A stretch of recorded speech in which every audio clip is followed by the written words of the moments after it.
پہلی بات تو یہی ثابت کیجئے کہ 8 سال پڑھ کے بھی کوئی نائب رسول ہوتا ہے، 10 سال پڑھ کے بھی کوئی نائب رسول ہوتا ہے، 50 سال پڑھ کے بھی کوئی نائب رسول ہوتا ہے. یہ آپ کو ثابت کرنا پڑے گا. پڑھ کر کوئی نائب رسول نہیں ہوتا. نائب رسول ہونے کے لیے قرآن نے قید لگائی ہے، انما یخشی اللہ من عبادہ العلماء. یمن سے پڑھ لو، ازہر سے پڑھ لو، شام سے پڑھ لو، کہیں سے پڑھ لو، اگر دل میں خدا کی خشیت نہیں ہے، پڑھے لکھے تو ہو مگر عالم نہیں ہو. اور جو پڑھا لکھا ہوگا نا وہ دروازے پہ بندھے ہوئے جانور کی حق تلفی نہیں کر سکتا. جس کے دل میں اللہ کا خوف ہو وہ مرغی کی حق تلفی نہیں کر سکتا. اللہ کا خوف ہوگا تو وہ رسول کی حق تلفی کیا کرے گا؟ نبی کے حق پہ ڈاکہ ڈالتے ہو اور نائب رسول ہو. ذرا شرم نہیں آتی؟ جلسے کے وقت تو تمہیں کوئی فضول خرچی نظر نہیں ہے، اس وقت بھی تو لائٹنگ لگتی ہے، اس وقت بھی تو جلسے سجتے ہیں، اس وقت بھی تو کھانا پکتا ہے. اور چلے بھائی اگر اس پر کوئی کہتا ہے کہ ہاں چلو وہ ان کا معاملہ ہے، لیکن ایک بات اور، بچہ پیدا ہوتا ہے تو مٹھائی نہیں بانٹتے، سب مسلک کے لوگ بانٹتے ہیں. اور جو بچہ دلہن آنے کے بعد تیرا غدار رہے گا کہ وفادار رہے گا کوئی گارنٹی نہیں، تو اس کی خوشی میں مٹھائی بانٹتا ہے. اور میں اس کی خوشی میں جو جانے وفا ہے، جو شان وفا ہے، جو وجید تخلیق کائنات وفا ہے، اللہ اکبر، جس نے کائنات کے اندر وفا کی تخلیق کا جو سبب بنا ہے، خدا کی قسم جہاں ماں اور باپ کام نہیں آئیں گے اس قبر کے اندھیرے میں آمنہ کا لال کام. مسلمانوں خوب دھوم دھام کرو، شریعت مطہرہ کی حدود میں رہ کر خوب دھوم دھام کا مطلب ڈی جے نہیں ہے، دھوم دھام کا مطلب جب دھکے بازی نہیں ہے، دھوم دھام کا مطلب ہلڑ بازی نہیں ہے. دھوم دھام کرو خوشیوں میں، لیکن اس دھوم دھام میں بھی ہوش قائم رہے، لوگوں کو پتا چلے کہ جب دھوم دھام میں ان کی سنجیدگی کا عالم یہ ہے تو جب یہ پیور سنجیدہ ہوتے ہوں گے تو اس وقت ان کی سنجیدگی کا عالم کیا ہوتا ہے. سبحان اللہ. میں بات جلدی پوری کرنے لگا ہوں. لوگ کہتے ہیں حدیث میں کوئی ذکر ہی نہیں ہے میلاد کا. میں نے کہا مسلم شریف کی حدیث ہے، سیاہ میں ہے. اللہ کے رسول علیہ السلام سے کسی نے پوچھا حضور آپ پیر کے دن روزہ کیوں رکھتے ہیں؟ حضور سے پوچھ، اللہ صحابہ پر رحمتیں فرمائے. اللہ میرے آقا کے اصحاب پر، صحابہ کیسے پوچھتے تھے رستے ہموار کر، حضور آپ پیر کے دن روزہ کیوں رکھتے ہیں؟ فرمایا پیر کے دن میری پیدائش ہوئی، پیر کے دن مجھ پہ وحی نازل ہوئی ہے. اب ایک بات آپ سے پوچھتا ہوں کہ ہم لوگ سال میں ایک بار میلاد مناتے ہیں اور رسول اللہ سال میں کتنی بار مناتے تھے؟ 52 مرتبہ مناتے تھے، 52 مرتبہ. اس لیے کہ پیر کا دن ہفتے میں ایک بار آتا ہے اور ہفتے ایک سال میں 52 مرتبہ آتے ہیں. اب آپ مجھے بتائیے نبی 52 بار. اچھا اب لوگ ہم سے کیا کہتے ہیں پتہ ہے؟ نبی نے روزہ رکھا نا، اچھا اب یہاں تک تو آ گئے، یہاں تک آ گئے. بولا نبی نے میلاد منانے کے لیے روزہ رکھا نا تو تم بھی روزہ رکھ لو. جلوس کیوں، جلسہ کیوں، نعرے کیوں، جھنڈی کیوں، لائٹنگ کیوں، مٹھائی کیوں؟ جتنا نبی نے کی اتنا کرو. میں نے کہا چلے ڈن کرتے ہیں. علماء سے اجازت بول دوں؟ آپ میں جو کہوں گا تائید کریں گے؟ سن لیں گے. حضرت صاحب میرے مخدوم موجود ہیں، مخدوم صاحب بھی تائید کریں گے. چلیں ڈن کرتے ہیں، آج فیصلہ کر لیں. جے پور سے فیصلہ مالیگاؤں بھی میں کر لوں گا. لیکن جتنا نبی نے میلاد کے لیے کیا ہے اتنا آپ بھی اپنے مدرسے کے لیے کریں گے. میلاد کے لیے ہم نبی کے روزے کے پابند ہو جاتے ہیں اور مدرسے کے لیے آپ اصحاب صفہ کا جو چبوترا تھا اس کے لیے آپ پابند ہو جائیں.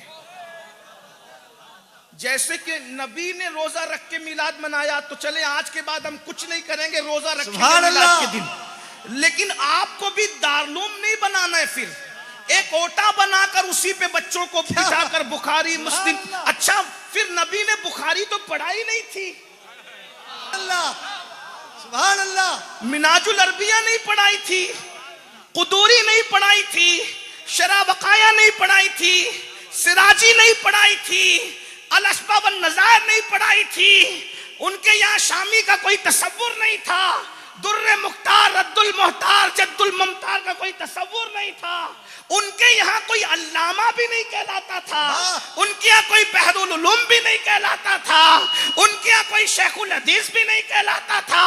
تو پھر جو آپ ہم سے مطالبہ کرتے ہیں کہ ہم میلاد کے لیے 1400 سال کے پابند ہو جائیں تو ہمارا بھی آپ سے مطالبہ ہے، آپ مدرسے کے لیے صفا کے کوئی ایسی نہیں لگے گی، کوئی چندہ بھی نہیں ہوگا، کیونکہ نبی نے اپنے مدرسے کے لیے چندہ نہیں کیا ہے، چندے کے بغیر پڑھایا جائے گا۔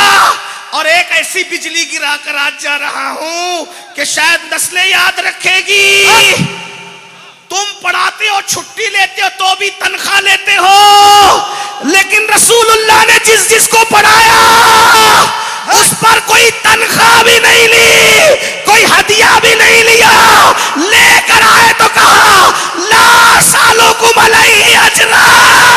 نعرہ تکبیر، نعرہ رسالت، مسلک اعلی حضرت، عشق و محبت، عشق و محبت، سبحان اللہ سبحان اللہ۔ لیکن میں جانتا ہوں ہم تو تیار ہو گئے، لیکن ادھر سے تیاری نہیں ہوگی، کیونکہ سارا دھندا چندے پر ہے، جب یہی ختم ہو جائے گا تو کدھر ہوگا؟ نہیں نہیں نہیں نہیں سید، اصل ایسا ہے، اس دور کے تقاضے الگ تھے، ابھی کے تقاضے الگ ہیں۔ میں نے کہا یہی سمجھانا چاہتے ہیں، جو آپ مدرسے کے بارے میں ہمیں سمجھا رہے ہیں وہی ہم میلاد کے بارے میں سمجھا رہے ہیں، کہ لوگ اپنے بڑوں کا برتھ ڈے اور جنم دن اور کیا کیا جو اپنے شان و شوکت کے ساتھ مناتے ہیں، ہم گھر میں روزہ رکھ کے بیٹھ جائیں گے تو دنیا کو پتہ کیسے چلے گا؟